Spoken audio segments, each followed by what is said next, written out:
This week's Hometown Happenings is brought to you by the Detroit Lakes School District. Welcome to Hometown Happenings. I'm Carol McCarthy here at Detroit Lakes High School Gymnasium, the Ralph Anderson Gymnasium, here with the Detroit Lakes School Superintendent Doug Froke. And we are here talking about some of the projects the school district's been working on over the summer, construction projects, and this is one of the big ones here, as you can see, this wonderful gym floor.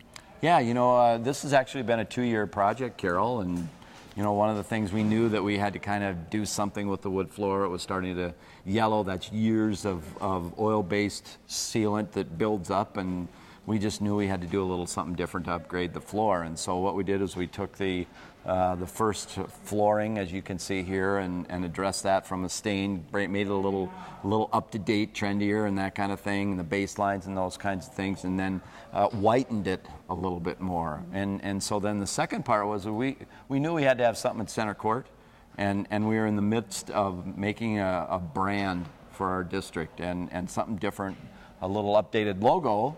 And so the logo and is now on center court, and that's kind of the second year of the phase of the project, and so it turned out real nice. And so it's very, very tasteful, very simple, but yet also up to date, and that's hopefully get a great experience for kids. All right. And so it's pretty neat. Very good. Yeah, so the new logo is on display at the right front and center court here at the Detroit Lakes High School. Some of the projects that have been worked on throughout the summer. You know, you have, every summer you do have a list of projects that you go through. Some are major, some are minor. You know, we're going to talk about a couple other major ones, but you know, you do repaint rooms every summer, and you kind of have a list of what needs to be repainted and all that kind of stuff too. Yeah, that's exactly right. This year's a little different in that you know the changes and things that we're doing this summer are really behind the scenes, and so there really isn't something that's going to pop out and grab you of what we've done, with the exception, as you indicated, you know, painting and carpeting, and we started that last year too. Is we grabbed 10 rooms in each building, and we scaled that back for cost reasons this year to 10 rooms in 2 of our buildings, but just to keep that fresh and do those types of things. A lot, of course, depends on, you know, if we're successful in November in the bond election, and some of the larger, more high-profile projects fall into that project list. So we try and do some things behind the scenes this year. A couple of those are that will finish the air conditioning project at Roosevelt Elementary. That'll be nice for kids and staff, and so that takes a lot of the capital outlay allocation we receive. That's about a $600,000 project, and so you don't see anything by the visual eye except you will feel it. and so the other thing is of course, is our move of the Alternative Learning Center to M-State. All right, and we'll talk about that in our second half. I'm standing here in the Detroit Lakes High School, the redone gym floor with the new Laker logo on the floor that you will see once you step foot in here. It's hard to miss, but we'll be back with more from Superintendent Froke after this. Welcome back to Hometown Happenings. Carol McCarthy here with the Detroit Lakes School Superintendent Doug Froke, talking about some of the summer project the school district has been working on, readying the schools for the new school year, which is just around the corner. It's going fast. Yes. You know, it really is. Oh my gosh, yes. And you know, when you have that project list to do, sometimes that catches up to you. it really does. And it's never ending, really, in a district of this size, with the size of the buildings that we have. So we do the best we can, and the kids come in, and then we try and do the best we can behind them.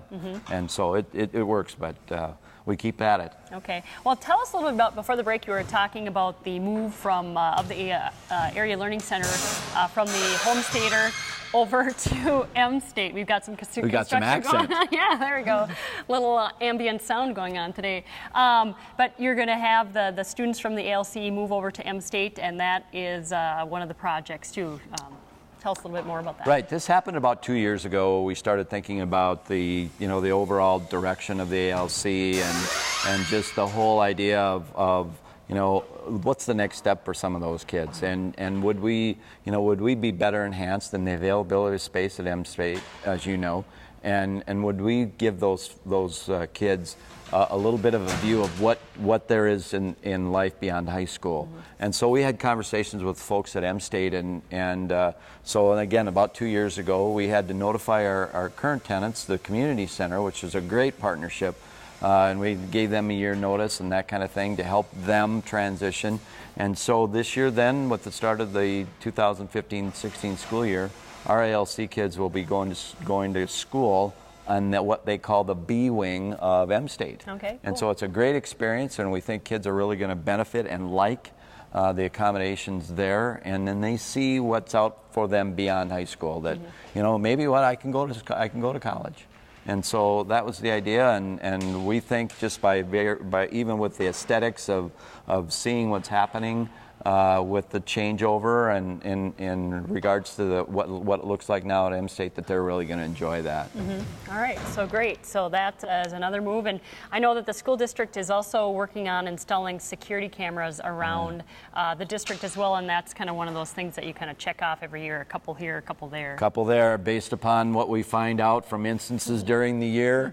What you see is if we just had a camera there. Right. And so we do. It's kind of an annual deal, and of course they have become so high-tech, high-resolution that it's really kind of a nice feature for the district to have in terms of incidents that we may have relative to things happening on the grounds. And we're able to detect, just because of the technology is so clear, the resolution is clear, we're able to really, really do nice things and use those things very effectively and accurately. Okay. So, so I'm sure you're always constantly aware of the security and the safety of students, and working on those projects as they kind of come up as well. But let's talk a little bit about, you've got a referendum vote now happening in November. We as do. you alluded to earlier in the show here. What can you tell us more about that? Are there going to be some more meetings coming up, informational meetings? Yep, there will be. The board on July 29th set a question out to the voters for project enhancements totaling $68 million. There is a second question and a third question out there for a performing arts center here at the high school for about $8 million, and then a swimming pool with the location to be determined for about $8 million as well. So those things will come to fruition. The main components, though, the question number one that folks will be voting on will be new 750-seat middle school, renovations to this building, the existing high school, and renovations to the existing middle school to support elementary programming there. So all told, $68 million, and we just hope folks get engaged and really investigate the question and vote on November 3rd. Okay, and you also have information posted on your website as well. We do, yep. The project list is all out there and on the dlschools.net website. All right, well, it looks like everything is getting all set for the beginning day of school, which is the latest you could start this year, the day after Labor Day. Exactly, September 8th. All right, get ready, kids. There it is, probably 3,000. Yeah, all 3,000 of them, maybe. Yeah. All right, well, Superintendent Froke, thank you so much for speaking with me today. And that's it for me, Carol McCarthy, TV3 Hometown Happenings.